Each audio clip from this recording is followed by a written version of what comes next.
Aviation players push for partial investment laws in Zanzibar. A key driver of aviation industry in Tanzania underscored the importance of the Zanzibar government to accord foreign and local firms an equal treatment in investment opportunities. Tanzania Aviation Operators Association, TAOA, pleaded with the Zanzibar government to refrain from enacting policies that favor foreign or local companies in investment prospects, as they would be deemed discriminatory, and thus illegal under the World Trade Organization, WTO, rules. We explicitly appreciate and support the ongoing reforms by the Zanzibar government under the President, Dr. Hussein Ali Mwinyi, albeit with reservations on the way the Zanzibar Airports Authority had awarded exclusive rights to a foreign firm to render ground handling services at Terminal 3, said the TAOA Chief Executive Officer Latifa Sykes. Truly, on September 14, 2022, the Zanzibar Airports Authority, ZAA, issued a directive granting the Dubai National Air Travel Agency, DNATA, exclusive access to the $120 million worth state-of-the-art Abiad Amani Karum International Airport new terminal. The ZAA also ordered all ground handling firms that used to operate at the Zanzibar's Abiad Amani Karum International Airport until December 1, 2022, to vacate the newly constructed Terminal 3, instructing airlines to make arrangements to work with DNATA. DNATA is one of the world's largest air service providers, offering ground handling, cargo, travel, and flight catering services across 5 continents. There was no transparency in the tendering process. We are not even sure if it was advertised, in the first place, for both local and foreign companies to bid in a fair ground, Ms. Sykes argued.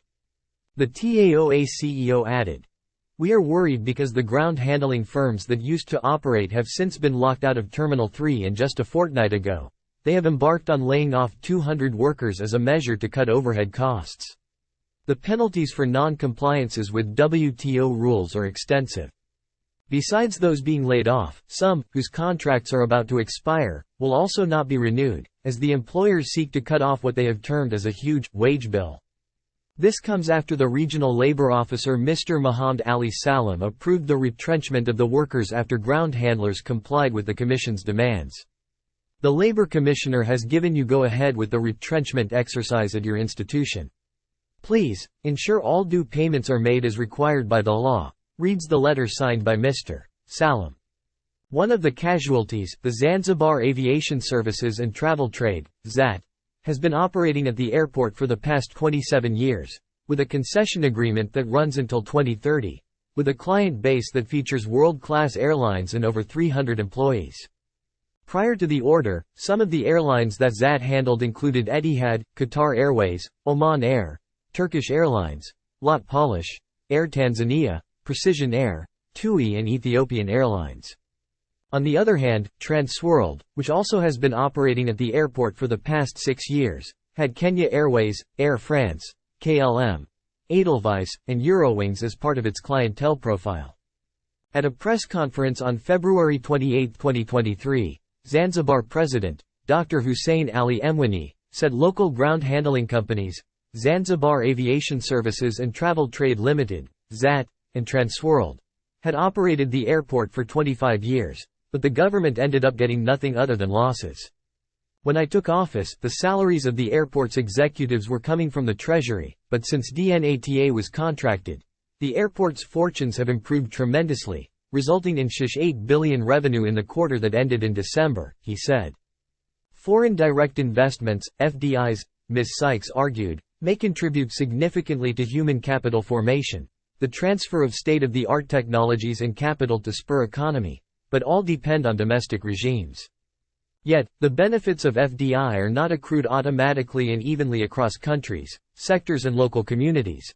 This is the reason we advise the Zanzibar government to trade carefully, otherwise it may find itself displacing locals, said the TAOA CEO, citing 200 people, who would lose jobs in a blink of an eye, as a vivid example of how impartial policy could be.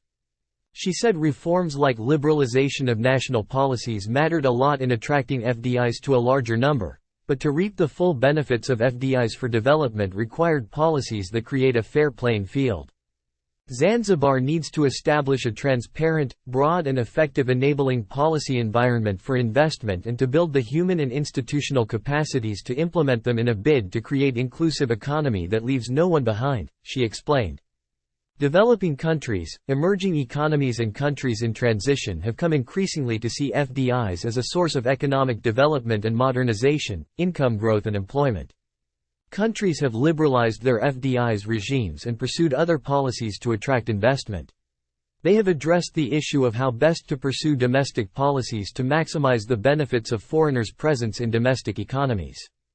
Given the appropriate host country policies and basic level of development, a preponderance of studies shows that FDIs trigger technology spillovers, assists human capital formation, contribute to international trade integration, help to create a more competitive business environment and enhance enterprise development. All of these contribute to higher economic growth, which is the most potent tool for alleviating poverty in developing countries, Ms. Sykes noted.